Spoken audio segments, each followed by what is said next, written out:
나사렛 예수 그리스도의 이름으로 제목으로 사도행전 말씀 나누도록 하겠습니다. 자, 지난주에는 하나님 나라라는 새로운 세상의 질서에 들어가는 부분에 대해서 살펴봤습니다. 자, 새로운 질서에 들어가는 것은 개인의 의지도 수반됩니다. 그렇죠? 하나님 나라의 그 새로운 질서는 개인의 의지도 포함되는 거예요. 죄된 세상 나라의 질서는 강압적이지만, 그죠? 하나님 나라의 이 새로운 질서에 들어가는 것은 개인의 의지가 있어야 돼요. 이것에 들어가고 싶어. 하나님도 초청하시고 인간도 반응하는 겁니다.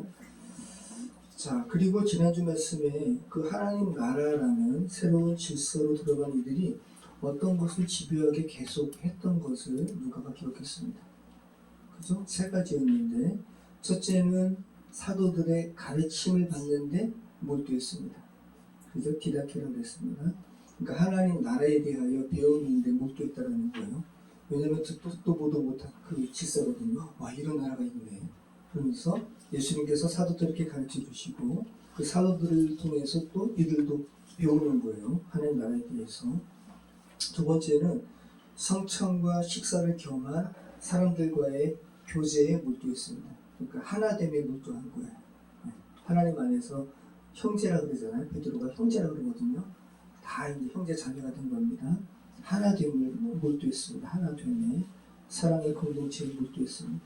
세 번째는 뭐에 몰두했어요? 기도하는 데 몰두했어요. 이게 초대교회에 아주 폭발처럼 일어난 아주 초대교회의 그 순간에 긍정적인 세 가지 요소였습니다. 자, 가르침, 사랑의 교제, 기도. 그러니까 오늘날에도 이 사도행전적인 교회 전통을 따르는 교회들은 이 세 가지가 계속 있어야 되겠죠. 가르침, 교제, 기도. 네, 저희는 특별한 상황이기 때문에 이 물리적인 기도 시간이 좀 제한되어 있지만 또 기도하실 때는 뜨겁게 기도하시면 좋을 것 같습니다. 자, 오늘 말씀 살펴보겠습니다. 우리 사도행전 3장 1절로 2절 같이 한번 읽어보겠습니다. 제90 기도 시간에 베드로와 요한이 성전에 올라갈새 나면서 먹게 되는 것을 설명하고 이르니 이는 성전에 들어가는 사람들에게 구걸하기 위하여 날마다 미문이라는 성전을 두는 자라. 자, 초대교회의 엄청난 이 성령의 충만한 이런 가운데 제90 기도 시간에 베드로와 요한이 성전에 올라갑니다. 자, 지난번에도 한번 말씀 나눴죠. 이스라엘은 밤과 낮으로 그 시간을 구분하고 낮은 아침 6시부터 저녁 6시까지, 밤은 저녁 6시부터 다음날 6시까지. 그래서 현대 우리의 시간으로 계산하면 유대 그 숫자에 6을 더하면 돼요. 그래서 유대 시간으로 제1시는 오늘날 우리의 시간으로는 7시, 제2시는 오전 8시, 제3시는 오전 9시. 네. 9시에 이제 기도 시간인데, 성전에 가서 기도 시간인데, 아침에 우리가 경건한 유대인이 술 먹고 취한 것 아니다라고 베드로가 설교하잖아요. 자, 그리고 제6시는요, 그러면 정오죠. 6을 더하니까. 그래서 12시 정오고, 그럼 오늘 제9시는 6을 더하면 15시. 15시면 오후 3시. 네, 오후 3시입니다.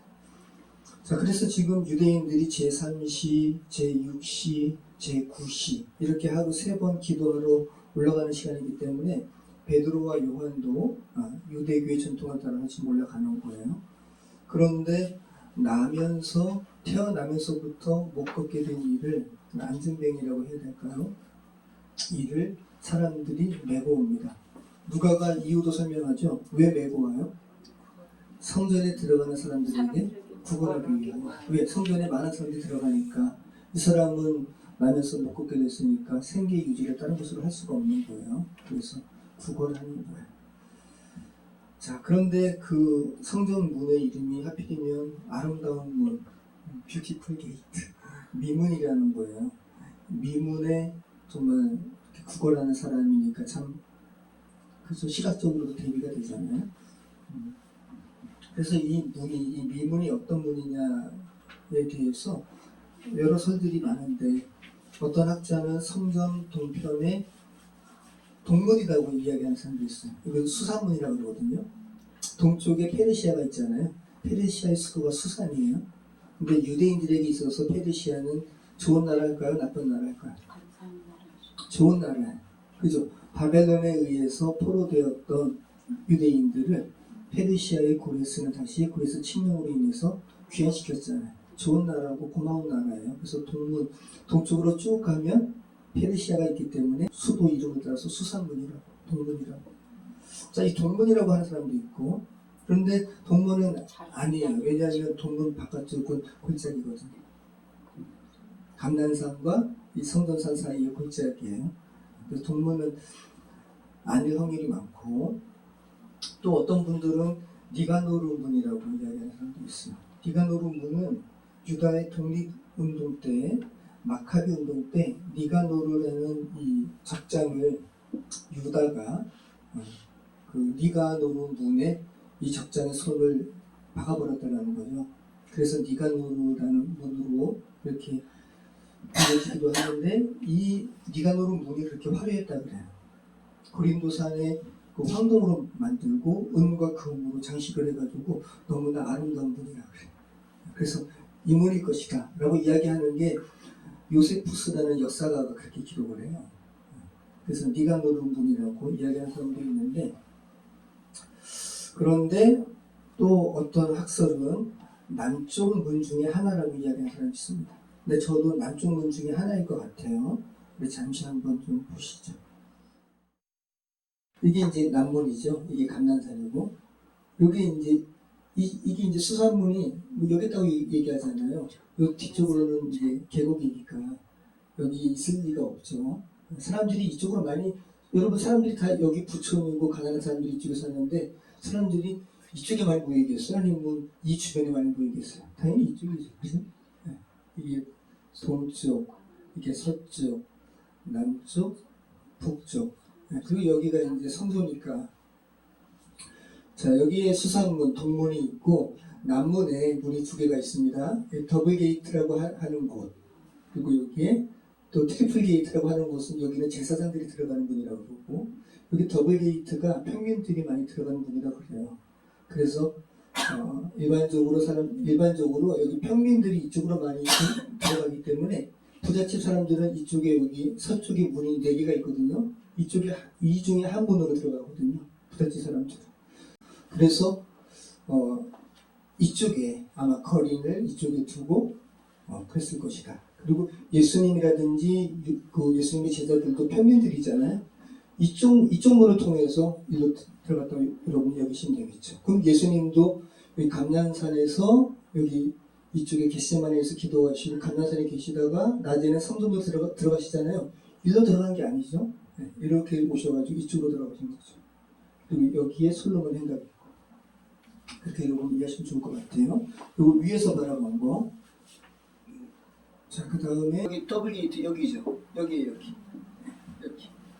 그러니까 아마 안진뱅이를, 여러분 시각을 한번 상상해 보세요. 안진뱅이를 이쯤에 둔 거죠.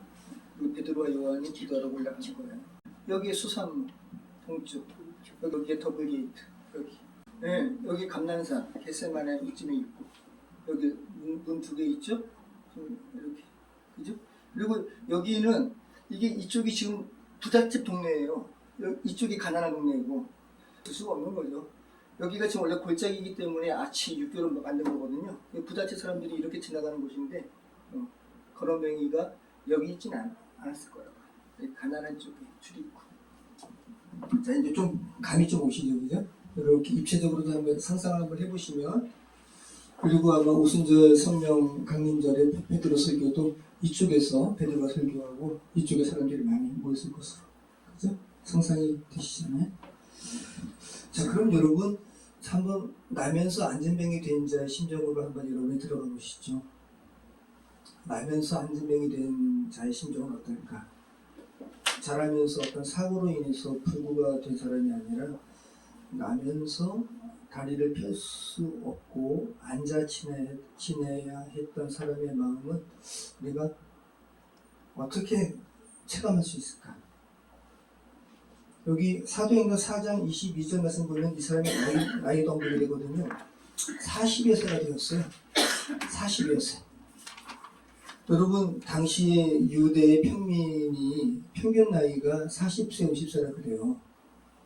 그러니까 전 생애를 나면서부터 불구인 거예요. 전 생애. 그러니까 이 사람 마음에는 나름대로 난 이거 운명인가 보다. 그죠? 운명적인 것에 아마 체념했을 수도 있어요. 그러니까 하루는 절망감에 지금 사로잡혀 있는 분이라는 거 여러분이 좀 생각을 하실 수가 있는 거죠. 여러분 조선시대 평균 수명이 얼마일 것 같아요? 40세 정도밖에 안 돼요. 근데 가장 오래 산 왕이 누구죠? 영조. 83세 살았어요. 오늘날만큼 살았죠. 네. 그런데 이제 조선시대 일반적인 왕들의 평균 수명은 47세라 그래요. 왜냐하면 일찍 독살당하기도 하고, 그죠? 근데 영조는 특별하게 오래 산 거죠. 그리고 환관 있죠, 환관. 환관은 많이 살았다고 합니다. 70세. 남성 호르몬이 적고, 뭐 그런 아마 이유도 있겠죠. 그리고 양반의 수명이 50세라고 그러고, 그러면 상민과, 그죠? 그러니까 더 천민은 더 오래 못 살죠. 자, 그러니까 뭐 2000년 전에 유대 근동도 마찬가지죠. 전 생애를 나면서부터 앉아있는 사람, 앉을 수밖에 없는 사람의 내면 어떨까. 어제 강북 미술협회전이 어제 끝났어요. 그래가지고 그 그림 철거하러 이제 제가 강북 미술회관 갔거든요. 근데 액자에 이제 그림 써야 되는데 그 그림을 포장하는 박스 테이프가 이제 다 떨어져가지고 제가 그 문화회관 근처에 CU에 가가지고 박스 테이프를 제가 샀어요.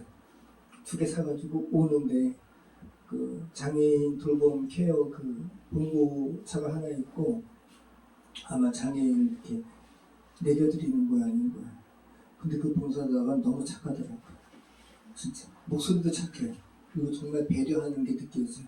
천천히 내리세요. 천천히 내리세요. 그러는데 와, 그리고 이제 제가 박스 테이프 사가지고 이제 가는데 장애를 가지신 분의 목소리가 연이어서 들리는 거야. 마음대로 안 돼요. 근데 그 목소리가 체념 그리고 안타까움. 온전히 하고 싶은데 몸이 안 되는 거구나. 와, 그 마음이 막 느껴지니까 마음이 너무 짠하더라고요. 목소리도 너무 그냥 짜증 겸 뭐가 다 이렇게 복합된 그 목소리 톤으로 말씀하시는데 느껴지더라고요. 마음처럼 몸이 안 따라준다고. 생각처럼 안 돼요. 마음처럼 안 돼. 자, 오늘 본문에 나면서 안진병이 된 사람의 상황이 그런 거죠. 어린 시절에는 아마 인지를 못했을 거예요. 근데 이제 나이가 들어가 철이 들면서 나는 다른 애처럼 못 걷네? 그죠? 이거 생각했겠죠.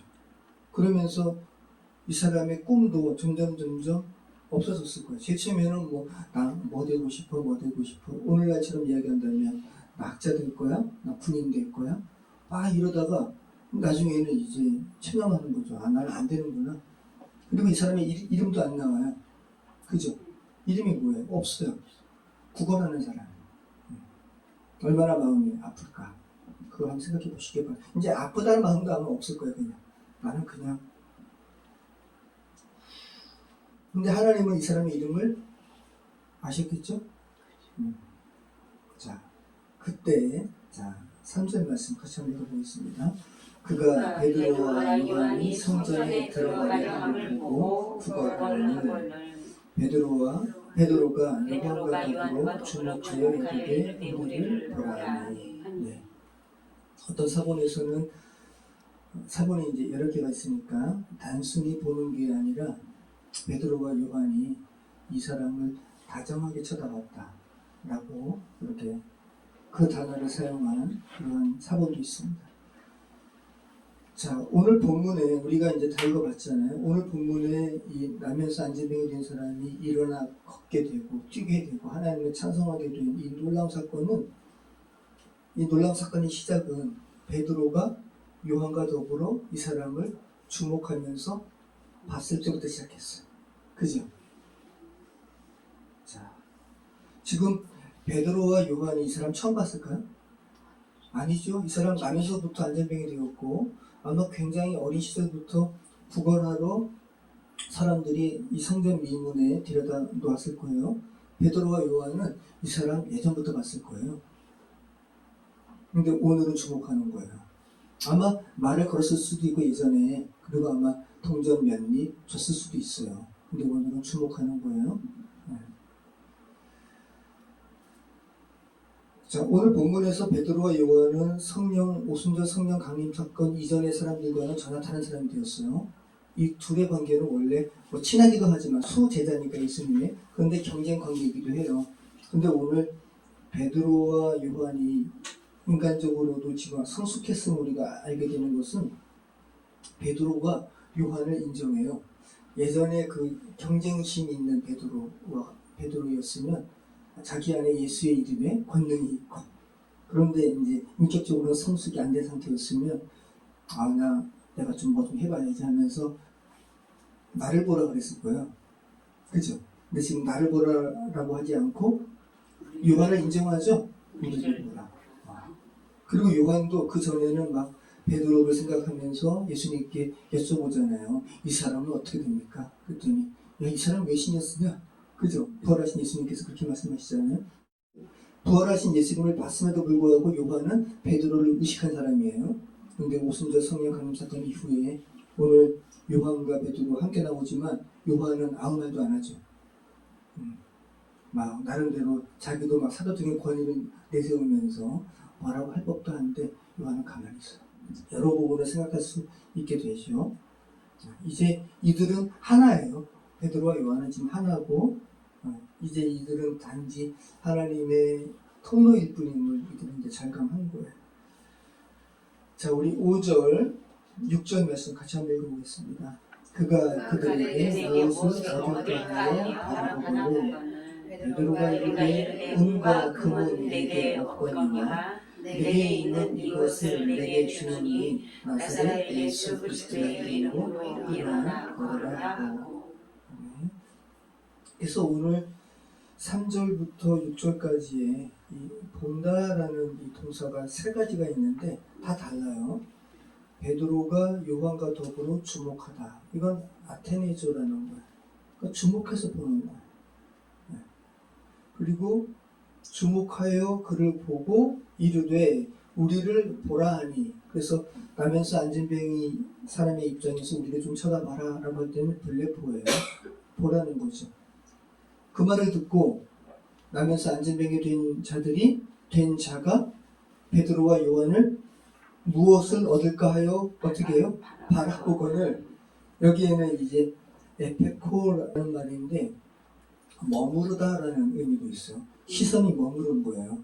물론 이 사람은 이때 예수의 이름으로 이러한 엄청난 하나님의 은혜를 받을 줄 생각하지 못했겠죠. 그냥 단지 몇 푼 얻을까, 이거 기대하는 마음으로 시선을 머문 거예요. 그리고 꼭 붙잡다라는 의미도 있어요. 근데 궁극적으로는 예수님의 이름을 꼭 붙들고, 그죠?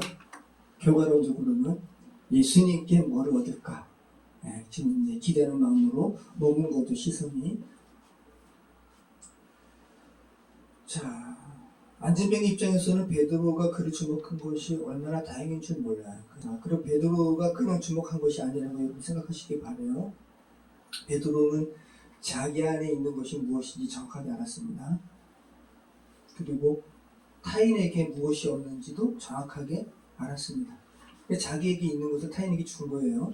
자기에게는 예수 그리스도의 이름의 권세가 있고 저 사람에게는 없구나, 이거 분명히 알았기 때문에 오순절 성령 강림 사건 이후에 이 일을 지금 하고 있는 거죠.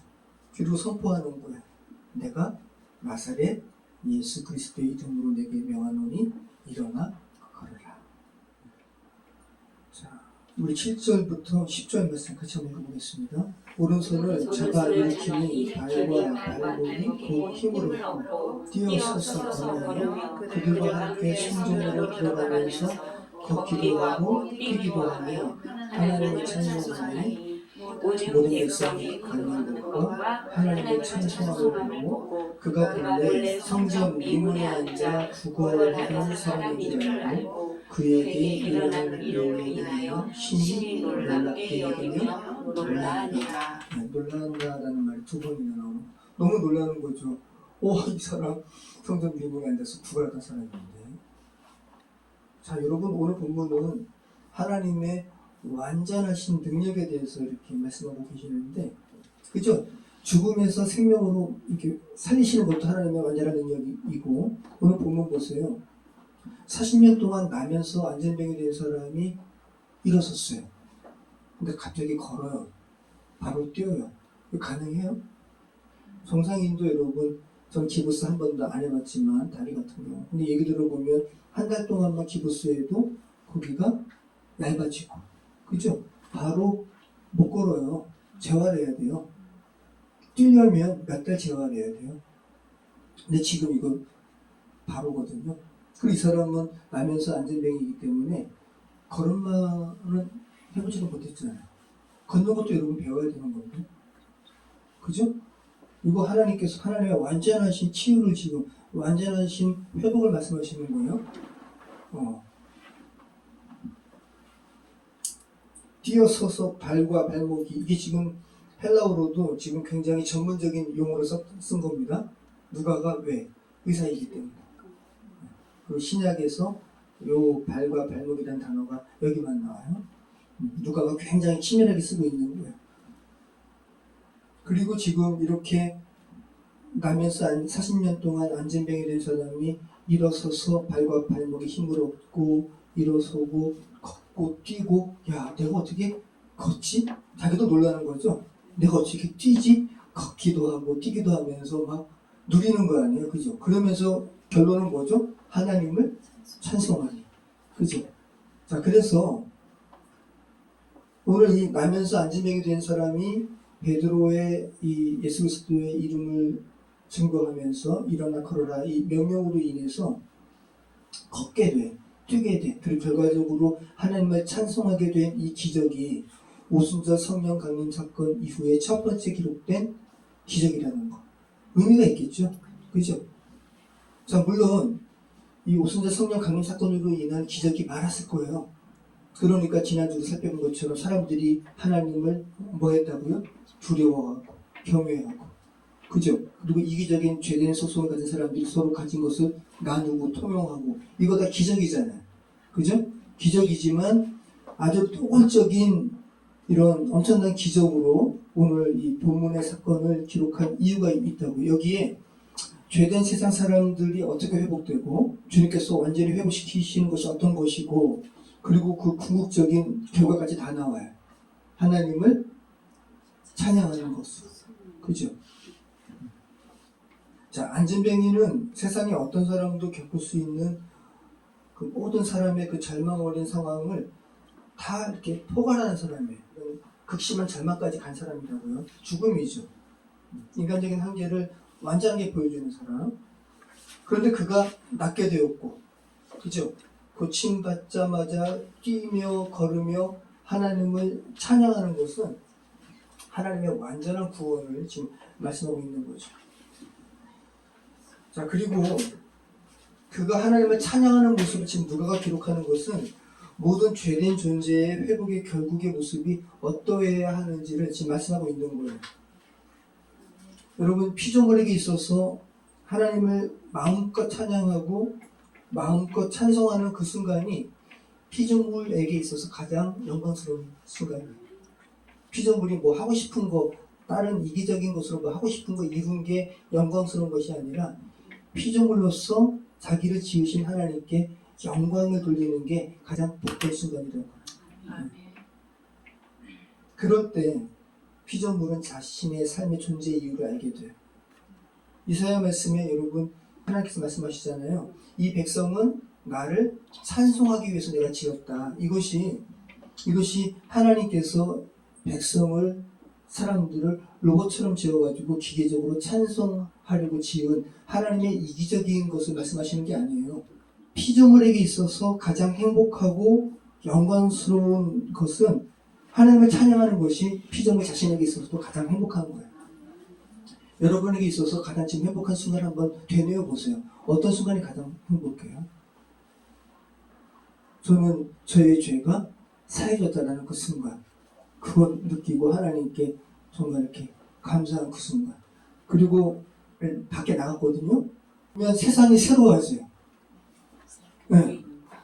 들판이 막 말을 해요. 그 들판이 하나님께 생기 있게 반응하는 게 정말 새롭게 느껴져요. 피조물로서 진짜 가장 행복한 순간은 야, 내가 진짜 하나님의 피조물이구나. 그 나를 지으신 분께 반응하고 영광 돌릴 때 가장 기쁘다고요.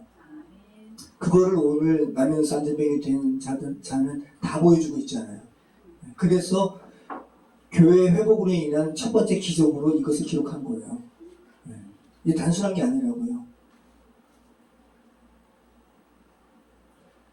자, 그리고 누가의 진술을 통해서 오늘 이 사도행전의 말씀은 이 일이 어떻게 해서 이루어졌음을 말씀하는데 나사렛 예수 그리스도의 이름으로 베드로가 명령했기 때문이에요. 이게 가장 중요한 오늘 본문의 핵심이에요. 그래서 제가 아까 이 부분을 잠깐 건너뛰고 이 말씀 나누면서 제가 이제 마무리하려고 그래요.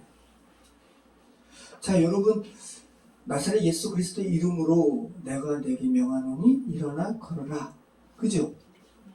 자, 베드로는 자기 이름으로 일어나 걸어라 라고 하지 않았어요. 나사렛 예수 그리스도의 이름으로 일어나 걸어라. 자, 그러면 결국은 예수님께서 일으키신 거예요. 나면서 안전병이 된 사람도 예수님 때문에 자기가 일어섰다는 것을 알아요. 그럼 여러분, 나면서 안전병이 된 사람, 그래서 사람들이 내고여가지고 성전 미문에 구걸하도록 둔 사람, 예수님은 못 보셨을까요? 예수님도 보셨겠죠. 네, 예수님도 보셨겠죠. 그죠? 예수님도 보셨어요. 그럼 예수님은 왜 다른 사람은 바디메오는 눈을 고쳐주시고 뜨게 해주시고 그죠? 또 죽은 나사도를 살리시고 문둥병자 고치시고 이런 엄청난 기적을 왜 이 사람에게는 안 하셨을까? 예수님 이 사람과 아마 대화됐을 거예요. 그죠? 그리고 다른 사람과는 달리 예수님은 이 사람을 정말 특별한 눈으로 쳐다봤을 거예요. 그죠? 그리고 다른 사람처럼 그냥 동전 몇 입 주는 게 아니라 굉장히 격려의 말씀도 하셨을 거예요. 근데 왜 고쳐주시지는 않으셨을까? 아니, 이 사람의 간절함과는 관계없이 이 사람 간절해서 오늘 낫게 된 거 아니니까. 그죠? 그러니까 예수님, 그러니까 성령께서 이제 함께 하신 거잖아요. 그러니까 이 사람 입장에서는 하나님께 쓰임받은 거죠. 그죠? 이 사람은 더 귀하게 쓰임받은 거예요. 하나님 나라는 이런 거야 라고 하면서 교회 확장을 일으키는 첫 번째 기적의 사건으로 이 사람을 주께서 예비해 주신 거죠. 그죠? 그리고 예수님은 아셨어요. 당연히. 자신은 이제 십자가에 죽으신 그리고 부활 승천 이후에 교회의 첫 번째 사건의 대상으로 이 사람이 쓰임받을 것. 이 사람을 통해서 하나님께서 영광 받으실 것을 예수님은 아셨죠. 그죠? 당연히 우리는 상상할 수 있는 거예요. 그리고 오늘 본문의 사건을 통해서 그 일이 성취가 되었어요. 자, 그래서 명령과 이 존재됨의 관계에 대해서 제가 이제 계속 주중에 이렇게 묵상이 됐는데, 여러분, 이 세상에 존재하는 모든 것은 그냥 존재하지 않아요.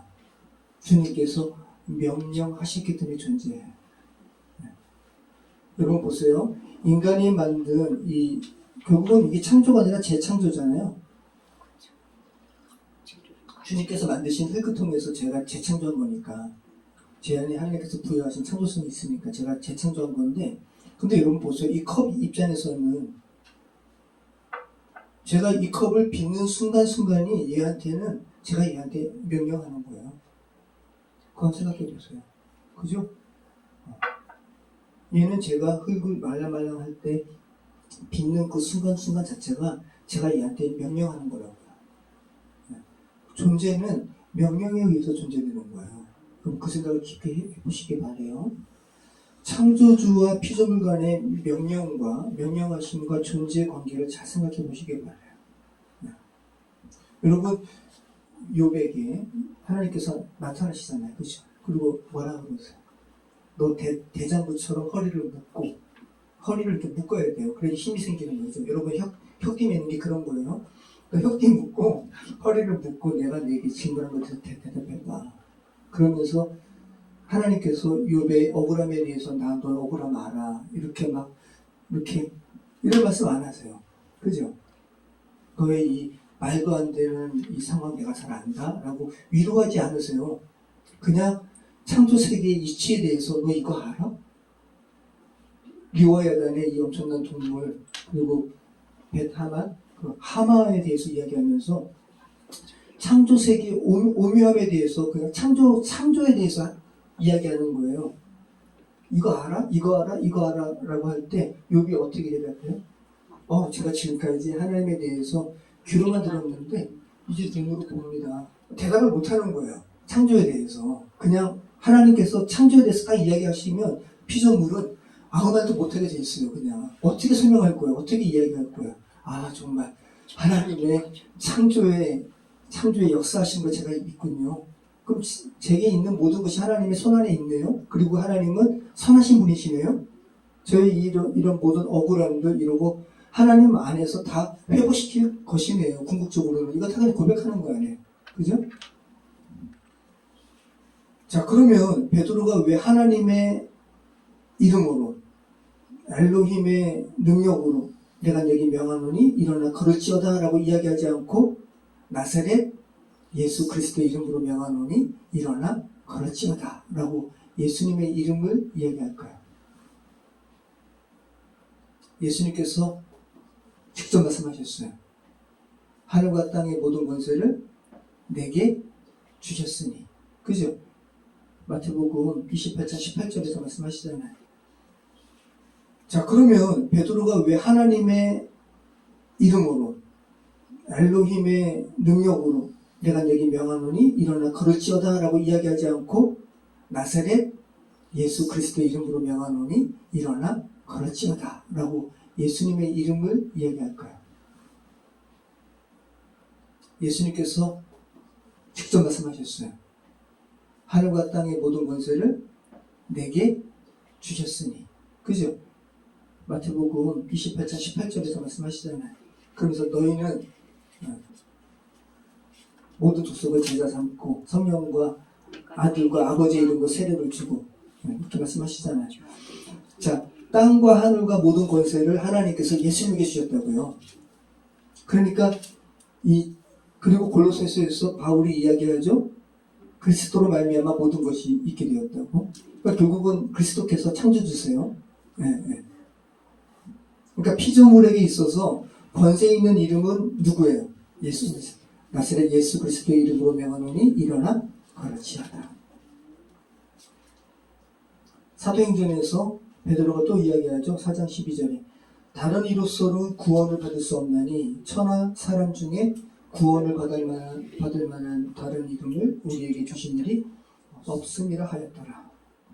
자, 그리고 사도행전의 2장에 이 베드로의 설교처럼 바울도 로마서에서 말하죠. 로마서 10장 13절에 누구든지 주의 이름을 부르는 자는 구원을 받으리라. 그러니까 여러분이 그러니까 간구하셔야 되는 거예요. 여러분이 베드로처럼 오순절 성령 강림 사건 이후에 이 베드로를 위시한 12사도 또 3,000명, 그죠? 120분도 이런 사람들처럼 이 사람들의 지금 내면은 예수 그리스도의 이름의 권세로 가득 차 있어요. 그래가지고 지난주에 살펴봤던 것처럼 초대 교회의 그 아름다운 모습들이 있었던 것이고 지금 이 상황에 그냥 꽉 차 있는 거예요. 그런 가운데 하나님께 기도하러 가면서 성전 미문에 앉아 있었던 이 사람 만난 거예요. 하나님의 선비 가운데 만난 것이고 베드로는 그 안에 있었던 예수님의 이름의 권세를 가감없이 선포하는 거죠. 그러니까 마치 약도 같아요. 구약의 성막이 하나님을 만나러 가는 약도인 것처럼 예전에 저희 어릴 적에 이상한 나라에 폴이 있었잖아요. 그렇죠? 갑자기 뭐 하면은 이렇게 동그란 이렇게 입구 같은 게 생성되면서 그 안에 쑥 들어가면서 다른 세계가 펼쳐지잖아요. 예수님의 이름의 권세는 그런 거죠. 하나님 나라가 예수님의 이름의 권세로 어떤 눌린 자에게, 죽어있는 자에게 예수님의 이름의 권세로 하나님 나라가 펼쳐지는 거예요. 하나님 나라의 지식 속으로 들어가는 거예요. 자, 이 같은 예수 그리스도의 이름의 권세가 능력 있게, 권세를 능력 있게 또 담대하게 선포하시는, 그죠? 여러분이 어디 갈 때 문 닫혀 있으면 열쇠로 열잖아요. 저희 저걸 어떻게 고치느라고 10년 넘게 지난 적이 있네요. 12년 동안 저 안 고치다가 요번에 했는데, 저는 이제 번호 키고 알잖아요.